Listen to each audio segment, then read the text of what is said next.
please join me in a moment of silence.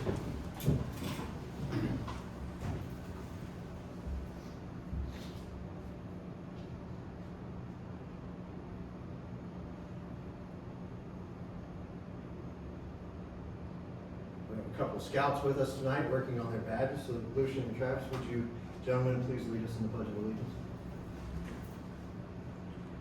Pledge allegiance to the flag of the United States of America and to the republic for which it stands, one nation, under God, indivisible, with liberty and justice for all. Mr.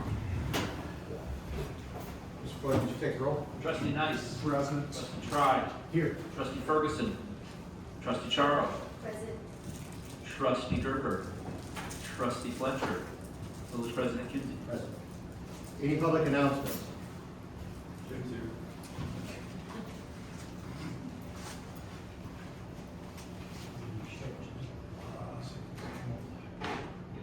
It'll be short and sweet. We just have coffee and donuts this Saturday morning from 8 to 10 at the VFW. Thank you. Right before you go to the street protest, correct? That's right. Any public comments on agenda topics? Not on the agenda. No old business. Item 1 under new business is a resolution approving an intergovernmental agreement with the Springfield Sangamon County Regional Planning for a transportation plan. Can I have a motion to bring this to the floor? Trustee Trice made a motion. Second? Second. Second by Trustee Charo. This is the annual renewal of our agreement for the SAS program and the regional planning that we do in conjunction with the county, the city of Springfield, Springfield Mass Transit District, Federal Highway Association, Railroad Association, etc. Any questions or discussion? Hearing none, Mr. Clerk. Trustee Nice. Yes. Trustee Tribe. Yes. Trustee Charo. Yes. One more. Village President Kinsey. Yes. I have a motion to bring the consent agenda. I'd like to make that motion. Trustee Nice made a motion, and a second? Second. Second by Trustee Tribe. Any discussion or questions regarding the warrants or the minutes? Hearing none, Mr. Clerk. Trustee Nice. Yes. Trustee Tribe. Yes. Trustee Charo. Yes. Village President Kinsey. Yes. Now, public comment on any village business. Okay. As you know, they've been doing construction work on Spruce. They've got two sets of pictures. I think they put the wrong gutters in at the corner of Spruce and Breckenridge, which is where I'm very close to. Item 101 shows what they just installed earlier this morning. Item 202 shows Keystone in Spruce, which is the same gutter. Okay, there's two types of gutters. You have rolled gutter, which is one of the flat ones, which we have. You have vertical gutters, which are also in the village. I think they put the wrong curves in that corner. If you see the pictures, picture 1 is what they did, picture 2 is what it should be, I believe. Picture 3 just shows what they did on the vertical curve. Jim, you want to? Well, this is me. This is our public works director.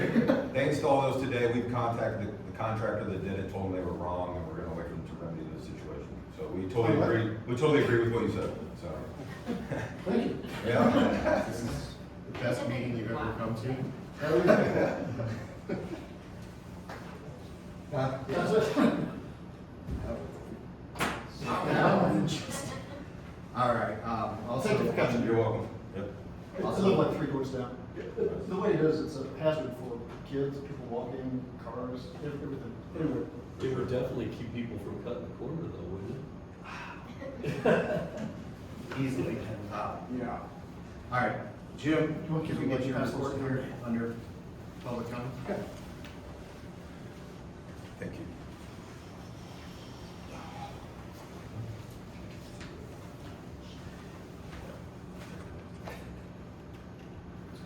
Couple of items, we took bids on a couple of projects here, earlier this afternoon, bike I don't know, trail. Rick.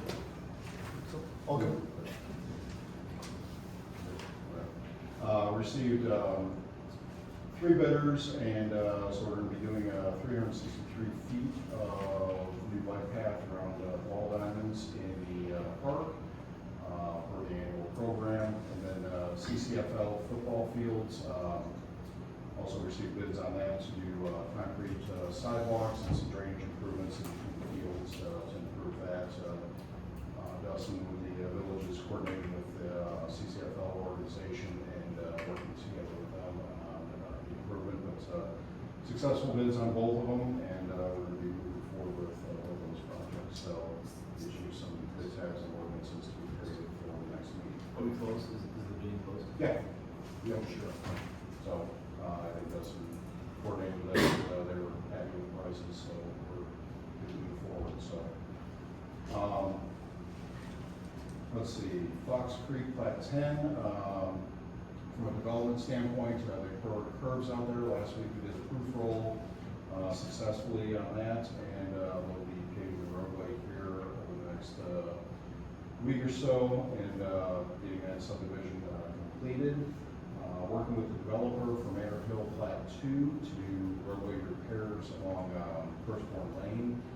That should begin next week. Working through with village staff on that as well. So we're going to start tearing up the road, patching that, and that'll go on and off here for probably about a 2-week period. We're continuing to work on Aspen, both north and south. Patching operation should be pretty close by the end of this week along with the sidewalk, and then contractor will come in and do a little overlay on the southern portion of that. Did seek the experience of trustee Try when we found the old Ponce de Leon out in the youth. Are you there? Stopping in that driveway, it's kind of cool. Yeah, cut open some pavements and water is pouring out. So discovered the source of that, which was natural spring. So undercut some of the pavement to put in some oversized rock and help stabilize that. But was not a surprise when the pavement was filled with that application. So continuing to work on Ptarmigan plans. That's MFT, and doing submitting the initial environmental clearance forms to IDOT for concurrence and review for phase 1. Along with preliminary engineering plans, and then once those are approved, we'll submit the final engineering plans for review and approval. It'll be late this year in terms of construction, or split between this year and next year. We're still go out to bid with it, but just based on the process of the way that IDOT works in terms of submitting environmental documents, wait 2 weeks, get reviews back from that, address their comments, submit, get approval, then turn in the plans, wait for the review, back to approval, and then put it out to bid through the bidding process, which takes about 3 weeks, and then, get board approval, which is, probably another week, and then send all those documents for concurrence and review of board, approval to IDOT, which has another week, and then, continue. So by the time we get, everything in the contractor's hand authorized, moving forward, it's gonna be late this fall, so. Whether it rolls out, we'll get it done. If it's not, hopefully we'll get the patching done, and then, maybe do the paving next year. But, that's not tied to a fiscal year, it's just, standalone project. So working through on that. And, talking with, Pat, we want to talk about flooding on Oxford, right? Let's cover that. Okay, so, notified late last week from Pat on the flooding on Oxford, provided me with the letter from the residents there at the low area of Oxford. Met with both Dustin and Harry Dees on Monday morning and reviewed kind of what is going on there. So the couple of things, first of all, we got a lot of rain in a very short period of time. And from an overall design standpoint, the facilities, street facilities, sewer facilities, drainage facilities are not all designed for the maximum, rainfall event. So, you'll hear different frequencies, 5-year storm, a 10-year storm, or a 50-year storm, a 100-year storm. So what that is it's a reoccurrence, statistical reoccurrence. Statistically speaking, once every 5 years, you'll get a 5-year storm. But it's not to say you couldn't have 3 5-year storms in a year. But statistically speaking, it should occur only once every 5 years. So when we look at different facilities, for example, say roadway design. Roadway design in the village for local streets is designed for a 10-year event. So a storm every 10 years would flood out the streets. It's anticipated that way. It's the kind of balance of economy of the facilities and the infrastructure. Higher type facilities, say like an interstate, that's designed for a 50-year event with a 100-year event check. So higher frequency, more cars, higher reliability, the greater the storm, the bigger the event that it can handle, the more provisions are put in there. But for local roads, streets, in subdivisions, it's usually a 5 or 10-year event. Subdivision was built in the 60s, and as we went through there, there's one feature that we particularly looked at, and that was a drainage ditch on the west side of the subdivision. So a number of years ago, the village did improvements back there, cut a drainage ditch to intercept water from the field and from the north that drains towards the subdivision. The ditch was perfectly mowed, in great condition. There's a 12-inch, I believe, under drain pipe that runs through there. The opening was unblocked, clear, free of debris, and everything was in perfect working order. Okay, well maintained by the local residents, everything's mowed, looked beautiful. So that was functioning as it was planned, but that was not designed for a 100-year event or a 50-year event or a 25-year event. It was to catch the typical rainfall. Hey, we got an inch, inch and a half, 2 inches of rain, so it doesn't cascade into this subdivision. There's a berm on the backside that directs it around and goes back to Polecat Creek and over West Side Park. So supposedly part of that drainage ditch was overtopped just because of the volume of water, the intensity of the rainfall. That rainfall ran between the houses, in the low spot between houses, through the easement areas, and did what it was supposed to do. It ran to the street and then ran along the street. Well, over the years, Oxford has been modified by some of the residents to fill in the ditches, put in smaller diameter pipes to allow for on-street parking or, to make their yards flatter, easier to maintain. So there's no roadside ditches per se along Oxford. And it's a rural, old part of town, no curb and gutter subdivision. So the water is going to run in the low point. The low point is the roadway. There's no ditches. There's very small capacity inlet or culvert pipes underneath driveways. So as it runs between the houses, gets to the roadway, it's going to seek the lowest level possible and run along the roadway. When it came down to the low point in the subdivision, which was adjacent to the resident that voiced their concern, the overflow path for the water to get to Polecat Creek was between that person's house and their neighbor. At the edge of the roadway, there's no ditch, there is no kind of a cross-sectional swale. It's just basically flat. There's an inlet with a drain pipe that runs back towards the Polecat Creek, but it's a small diameter pipe and has a limited capacity. So whatever can't get through the pipe is just going to sit up on the roadway until it spills over this kind of small berm area and then run between houses and go. And that's exactly what it did.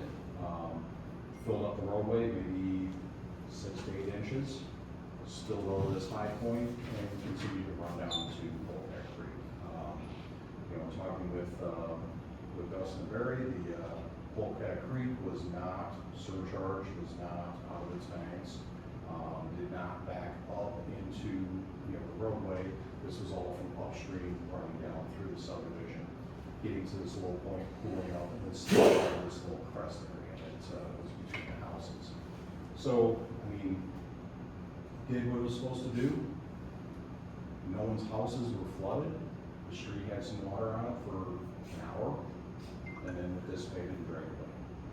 So, to remedy this would involve going back through there, cutting roadside ditches along both sides of the road, increasing culvert sizes, cutting ditches between the house to provide a deeper channel with more capacity to do that, which is going to make it more difficult for people to maintain that, and they're gonna lose their on-street parking that's associated with it. So, that's kind of where we're at, our assessment with it. Talking with the village staff, said, well, looking at this, we would expect this and this to happen. And Barry goes, yeah, that's exactly what the photo showed. So, it's like, yeah, that's where we're at right now. So, none of this, no roadway is designed to have zero water on it for all storm events. After that rainfall event, even I drove through areas that had concerns that, from a design standpoint, that I visited, took photos of, and there were several roadways that were underwater during that event. In an hour, it's gone. And that's the way that they're designed to do it. So, to provide infrastructure to have zero water on it for, say, the 100-year event, makes lots of sense. Yes, you cannot provide that. So, this is a condition that is expected and will continue to be expected. And, if there's some mitigation that needs to be done or wants to be done, it will never be done to the 100-year event. Maybe it could be done to a 50-year event or a 10-year event or even a 5-year event. But, right now, there are some things that have occurred in this subdivision over a long period of time that has kind of changed the drainage patterns and, capacity of that. But, at the end of the day, the road had maybe 6-8 inches of water in it for about an hour, and it was gone. Okay. Summarizing that, to even try to get it off the road, you're talking about deeper ditches, cutting ditches back in, We're talking about residents sacrificing on-street parking. and a portion of the yard that they're maintaining. Yes. Correct. So that would be Correct. the trade-off that goes. And even then, it's only gonna be to a certain capacity. I can't provide 100-year ditches, I can maybe provide 5-year or 10-year ditches that could accommodate that. But water in the ditch behind on the west side is still gonna breach under severe rainfall events. Water's still gonna run in between houses, as everyone's yard kind of dips between, and that's where the water goes. And water's still gonna get to the roadway, so if that gets intercepted by the roadway, the only way to accommodate that is a ditch system or a pipe system that would intercept that and convey that all the way around all the houses, underground or in the ditch, and then all the way down to the pole factory. So, from that perspective, could you do it? Yeah, you could provide some mitigation for that. Maybe flooding of the roadway occurs on a lesser event, but there's never gonna be a condition where, oh, this road will never flood. I mean, I can't even say that about interstate projects that I design, oh, this road will never flood. It's designed for a 50-year event. If we have a 100-year, there's a possibility. And even statistically, when you design for this, you're designing for a statistical rainfall event that will never happen. It's just, here's a compilation of all rainfall events that have occurred over the past, 70 years. It is likely that this would be the worst condition, or this would be the worst condition, because even though you're designing for that, the other thing is, the rainfall and the runoff are two different things. And when the rainfall matches with the runoff characteristics, that's when you get the maximum amount of flooding. So we call that time of concentration. So if it takes 10 minutes to get from point A to point B, and you have a 10-minute long storm that's producing, 5 inches of rain, that's gonna produce you the maximum amount of maximum amount of runoff at that point.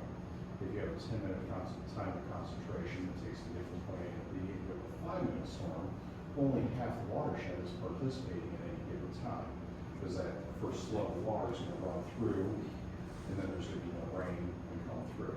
So when we see these big events, you're gonna see certain parts of town affected much more than other parts of town just because of how it rained and what duration it rained and the amount of that rain for that duration. So when you do have a match between the duration and how long it gets to go from point A to point B, that experienced the most amount of flooding.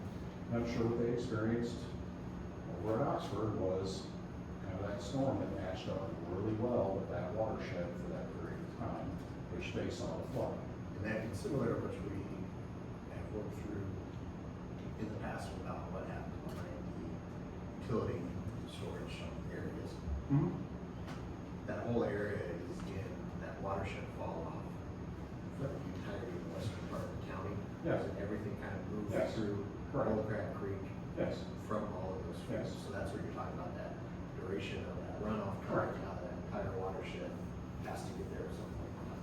So while Oxford was flooded, Polecat Creek was not, because Polecat Creek encompasses, square miles of drainage area, and it takes a much longer storm for it could be a lesser intensity for a longer duration to hit that peak for Polecat. Once you start getting like coincidental storms where the peak of this storm and the peak of this storm both add, and then that becomes additive, that's when you have a lot of flooding. But it depends on what watershed, what part of town. So we'll see rainfall events where, holy cow, this part of town was flooded. Well, we got the same amount of rain and we didn't get anything. Well, it depends on where you're at along the watershed, how long did it rain, and how was the water distributed through the system at that point in time. So the speed at which it cleared out, you're saying, doesn't indicate any problem downstream in that. Correct.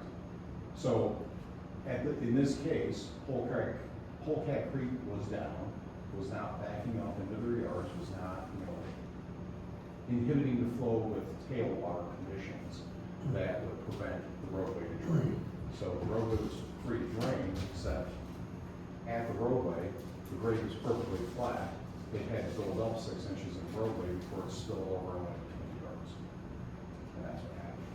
There's a culvert there, there's an inlet, there's a culvert underneath the roadway, open-end section at the low point, it goes into there, into an inlet, and then from that inlet, it drains out with a small diameter drain pipe all the way to Polecat Creek. Once that drain pipe exceeds the capacity, then it's just gonna start backing up.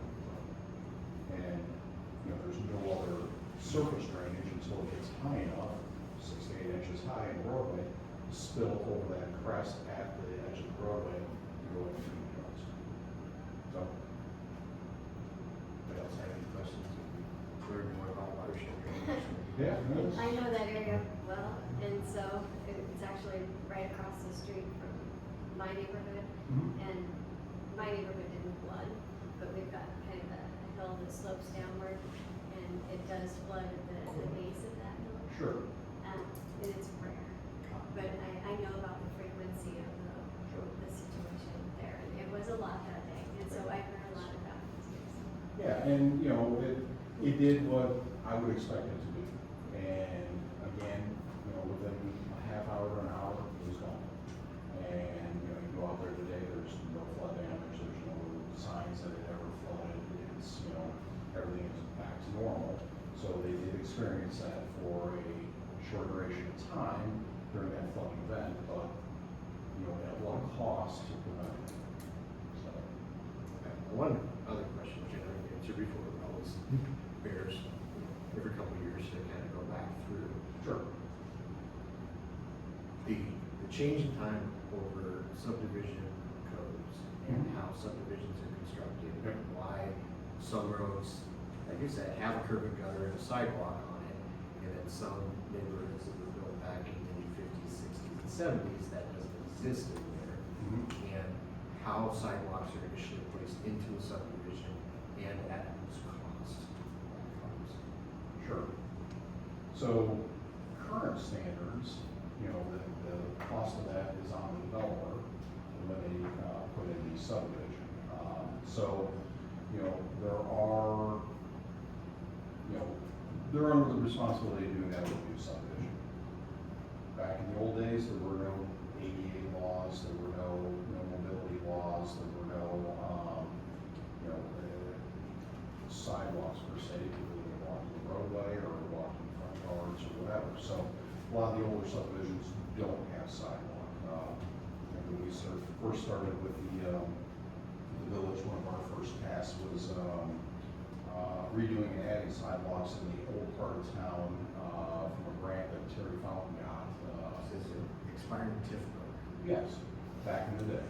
And, so that was, you know, putting in 1,500 foot or whatever of sidewalk, redoing sidewalk in the old parts of town that provide some connectivity.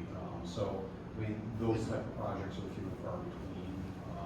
Usually are funded by some outside source, either TIF money or, you know, the neighborhood comes together and do a special assessment or something like that, that, you know, if the desire is there and the want and need.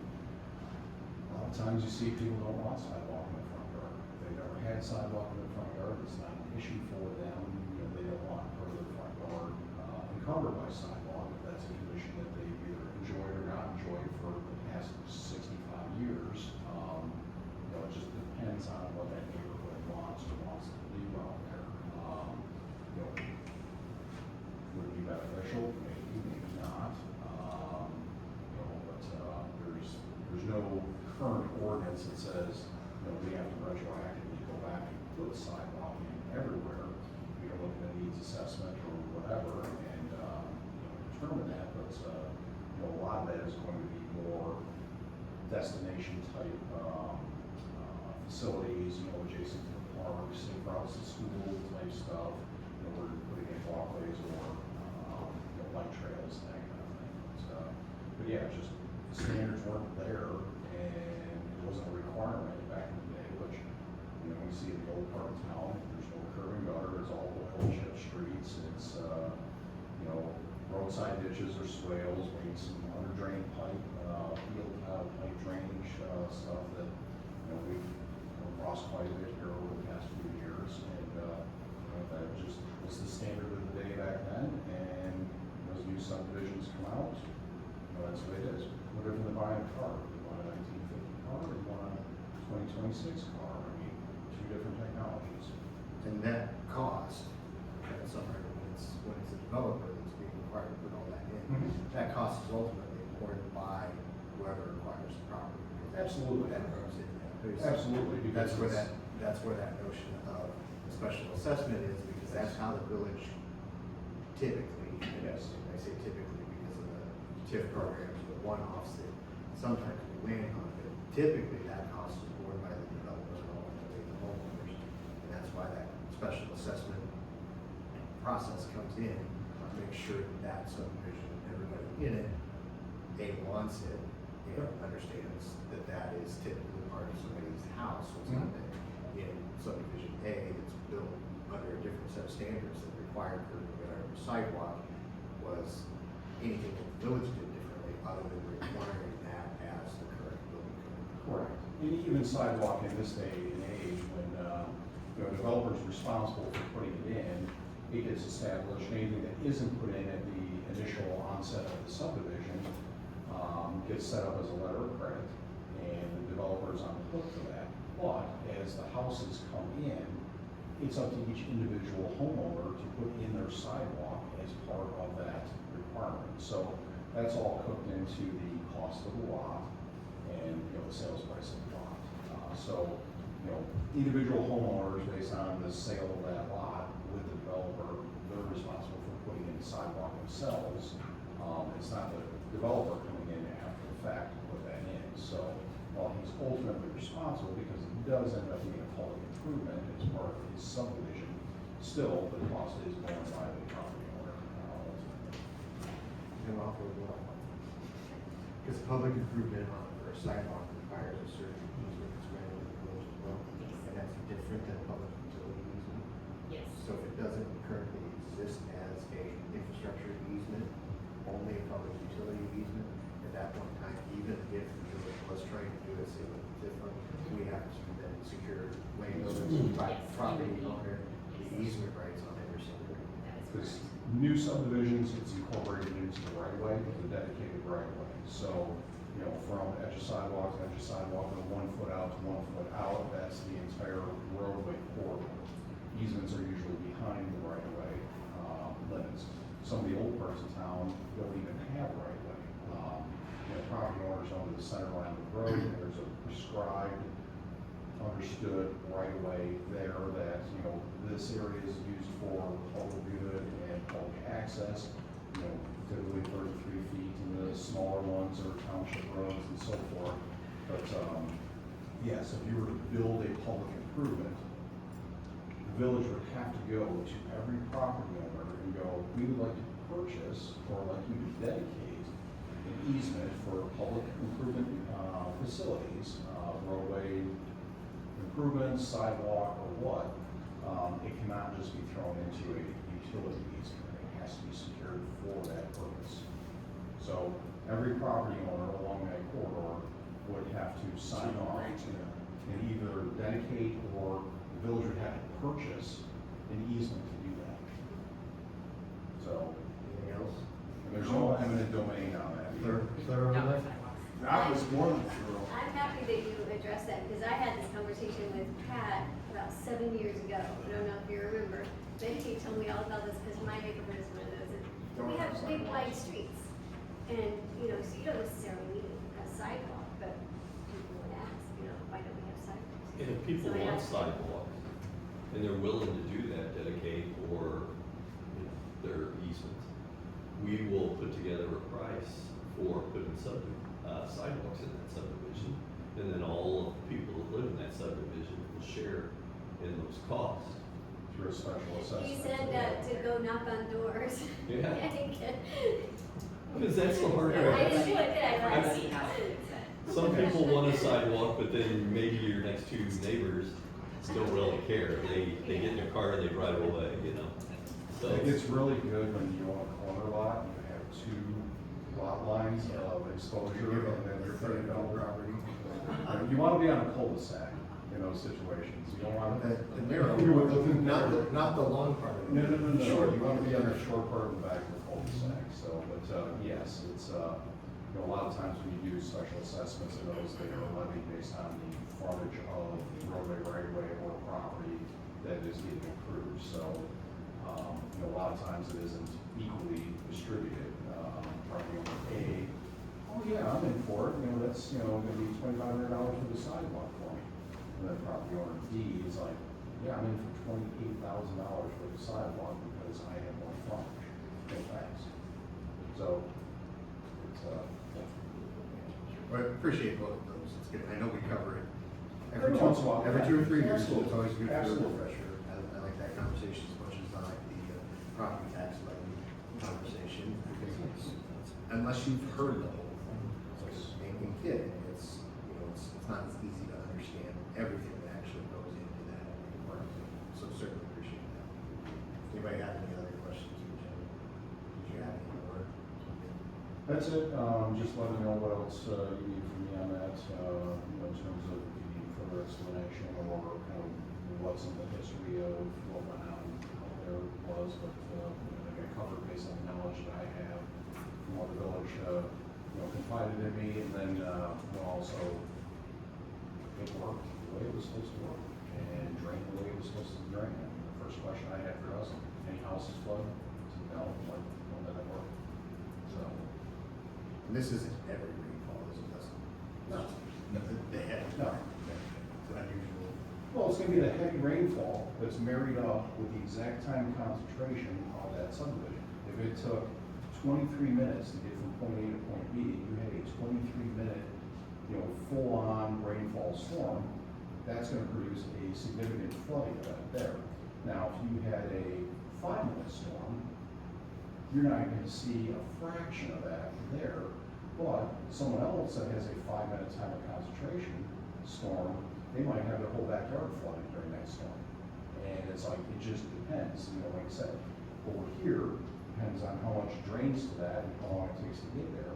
You might have the exact same rainfall here and here, but these people are flooded out, and these people go, we didn't get anything. We were perfectly dry. So, you know, it just, you are gonna see pockets in the village where, yes, this rainfall event produced a flooding condition for that, not anywhere else. But we saw this condition all over the village. We were over in, you know, I was driving through Holbrook that afternoon, and you know, you could see where the debris was up in people's yards at the rolling sags of the roadway. in a new modern subdivision, the sidewalks and curb and gutter, they still flood, because the inlets are only designed for a 5 or a 10-year event. So if you get any more than that, it's gonna go to the low point, and the roadway's the low point. So it's gonna pool up there. Now, in your house, it's a roadway, until it can subside. So, that's the way it works. Thank you. Yep. Thank you. Thank you. Pat? I was gonna say the exact same thing, so I think we're good. Do you have anything else on your manager report, or anything? We, thanks.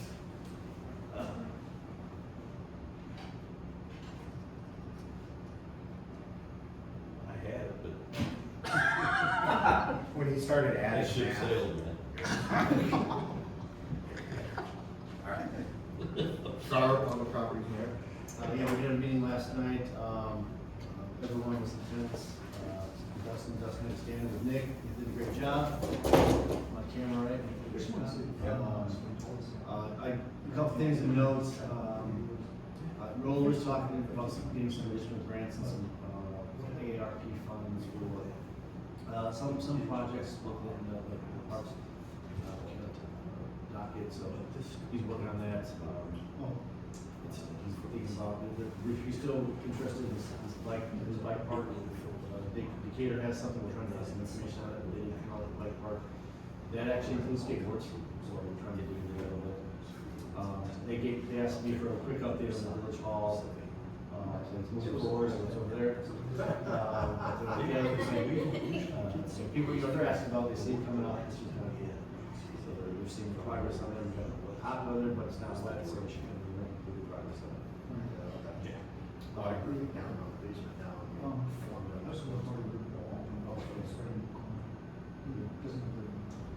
We had a Chattanooga Community Park, we talked about the materials and the location for Memorial that's coming in. We have said the Chatham Strong Memorial, so we talked a little about that. There's no timeline on that yet. I think they're waiting on the contractor for the concrete. They do have, some of the material has been delivered, we're still waiting some additional details there. Jim talked about CCFL bids, after flooding, helps reduce the, remove the water there a little better. They did also talk about the CCFL LED lights, they're moving forward with that install, which should be exciting, it'll be a huge cost savings for the village, and everyone, because again, LED versus the expensive lights now. There was an update on backdrop from the stage for Chatham Sweet Corn Fest. So I'm not sure, I didn't know this, but again, as part of Sweet Corn, they built a backstage, and it's used, anyone can use it. So if someone like, if you want to do something out there, they have a backstage that they install and have actually scenery back there. So kind of cool, but this is the first year they've had it, so we're excited about that. And the final update was, we had a pickleball tournament, and the attendance was amazing. All lots were full. All lots were full. and, 235 when I was told. Wow. But it's, Players. it didn't rain, but they made it up, but again, a lot of good juice, I guess a lot of good business to the community. What I got? For sure. Did I miss anybody? Anybody else want to have public comment? Chief, Next committee, or next board meeting. Next board meeting is July 28th, 6 p.m. There's no need for an executive session, so I will entertain a motion to adjourn. I'll make that motion. second. Trustee Knight made a motion, second by Trustee Charles, all in favor? Aye. We don't have enough for a quorum for the minutes.